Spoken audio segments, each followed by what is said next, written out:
जोर से बोलेंगे जिसके कार्यक्रम के लिए हम लोग यहाँ एकत्र हुए हैं, ऐसे महावीर हनुमान के लिए एक बार बहुत तेजी से बोले, बोलो बजरंगी लाल की जय। बहुत हर्ष का विषय है मेरे प्रिय छोटे भाई, मेरे अनुज श्री हमारे अरुण राय जी, मेरे प्रिय अनुज आदरणीय कमल पांडे जी, मेरे साथ चल के आए हुए राजेश पाल जी, मेरे साथ चल के आए हुए मेरे छोटे भाई श्याम उपाध्याय जी, यहाँ उपस्थित तमाम जन समूह और हमारी आदरणीय माताएं बहनें, मातृशक्ति का ही अधिकार छीन करके मेरे छोटे भाई ने पुनः हासिल कर लिया है। लेकिन सबसे बड़ी चीज है कि जो ये अभियान आपने चलाया है, मंदिर चलो अभियान, यह मंदिर चलो अभियान प्रदेश स्तर पे नहीं राष्ट्र स्तर पे लागू होना चाहिए, क्योंकि सबसे बड़ी चीज है हमारी संस्कृति की रक्षा। जब हम अपनी संस्कृति की रक्षा करते हैं, अपनी संस्कृति का चिंतन करते हैं और ये जानते हैं, बच्चों को भी आगे हम ट्रांसफर कर पाते हैं कि पदम क्या है, शंख क्या है, चक्र क्या है, गदा क्या है, वीरता क्या है, शक्ति क्या है। आज जिस हनुमान जी के लिए हम लोग खड़े हैं, यह वो हनुमान है जो अंतर्राष्ट्रीय स्तर पर पूजे जाते हैं। आप सबने देखा होगा कि अभी बीच में बराक ओबामा अमेरिका के राष्ट्रपति थे, तो वो अपनी जेब में हनुमान जी का एक बैंडल रखा करते थे, सलाह। मैं तो लंका गया, वियतनाम गया, श्रीलंका में भी सबसे ज्यादा मंदिर जो बने हैं वह आदरणीय हनुमान जी के बने हैं। अब आप सबने जो अभी गाया श्री गुरु चरण सरोज रज, मैं जानना चाहता हूं कि कितने उपस्थित लोग यहाँ हैं। मैं आपकी परीक्षा नहीं ले रहा हूं, मैं बताना चाहता हूं कि मंदिर चलने से लाभ क्या होगा।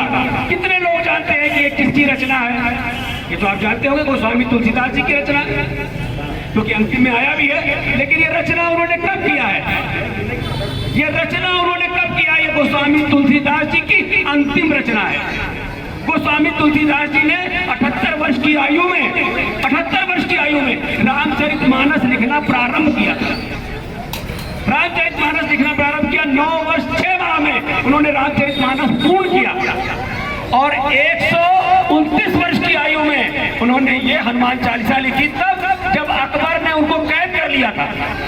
अकबर ने उनको आगरा में जब कैद कर लिया, बंदी बना लिया, तब वह अंदर जेल में पड़े हुए थे, वहां उन्होंने इसकी रचना की। इसीलिए इसमें एक लाइन आती है, छूटे बंदी महासुद होई। और साथियों, न केवल वहां इतने बजरंग, इतने हनुमान, इतने रूप में बानर पहुंच गए कि लगभग करोड़ों बानरों ने पूरे लाल किले को घेर लिया।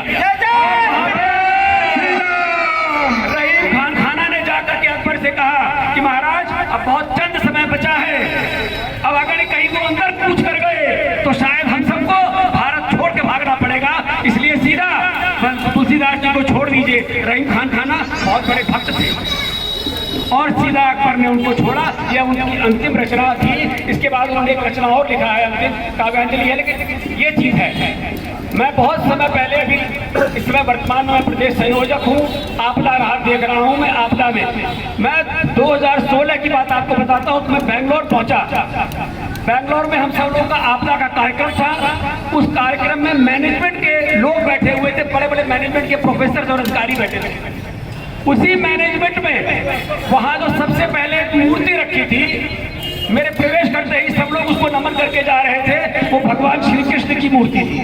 मैं भी सोच रहा था क्या बोलना क्या है, कैसे बोलेंगे, बेंगलोर का मामला था, बहुत दूर की बात है। लेकिन इतना समझ में आ गया कि अब अगर मैनेजमेंट के सबसे बड़े गुरु कोई है तो वह स्वयं भगवान श्री कृष्ण है।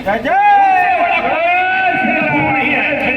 और वही श्री कृष्ण जो मैनेजमेंट के गुरु थे, वहां पर उन लोगों ने मैनेजमेंट दे रखा। तो ये जो परिवर्तन आया है आपके हृदय में, आपके विचारों से, आपके एक तेज से, आपके एक बटन दबाने से, आज वो परिवर्तन पूरे दुनिया में छाया हुआ है कि तमाम दुनिया के देश, 46 देश लड़ रहे हैं, हर जगह खुद गिर रहे हैं, हर जगह लोग मारे जा रहे हैं। लेकिन आप आत्मनान से याद बैठ के हनुमान चालीसा पढ़ रहे हैं, होली मना रहे हैं, नवरात्र मना रहे हैं, किसी को कोई चिंता नहीं होने पा रही। अफवाह उड़ाए जा रहे हैं, क्योंकि अफवाह उड़ाना भी एक शास्त्र है। लोग उसको शस्त्र के रूप में युद्ध में इस्तेमाल करते हैं। तो मेरा यहाँ आना इसलिए भी अनिवार्य था। पहले तो ये कि मैं अपने छोटे भाई अरुण राय जी से, अपनी बहू स्नेहलता से और अपने कमल पांडे से और आप सब से और इस अभियान से आज से रास्ते को जोड़ता हूँ। और दूसरा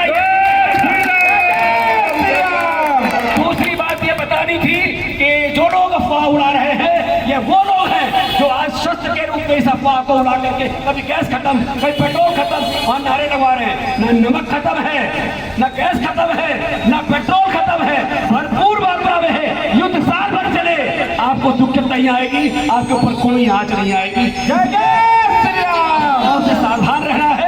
और अपने को इस अभियान से जोड़ते हुए आज मैं अपनी वाणी को यही विराम दूंगा, क्योंकि एक बात और कहना था कि यही हनुमान जी से प्रेरणा लेकर के अंतर्राष्ट्रीय स्तर पर जो हनुमान जी छाए हुए हैं, यही अंतर्राष्ट्रीय स्तर पर पहला जो सर्जिकल स्ट्राइक मोदी जी ने की, इस देश ने लड़ना शुरू सीखा, इस देश ने लड़ना सीखा, जवाब देना सीखा।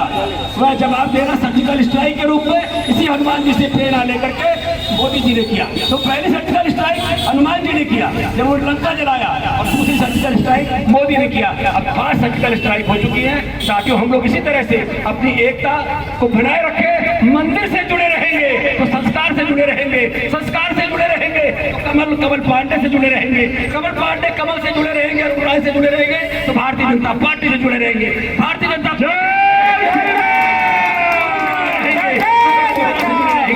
जय श्री राम, जय जय हनुमान। बहुत बहुत धन्यवाद।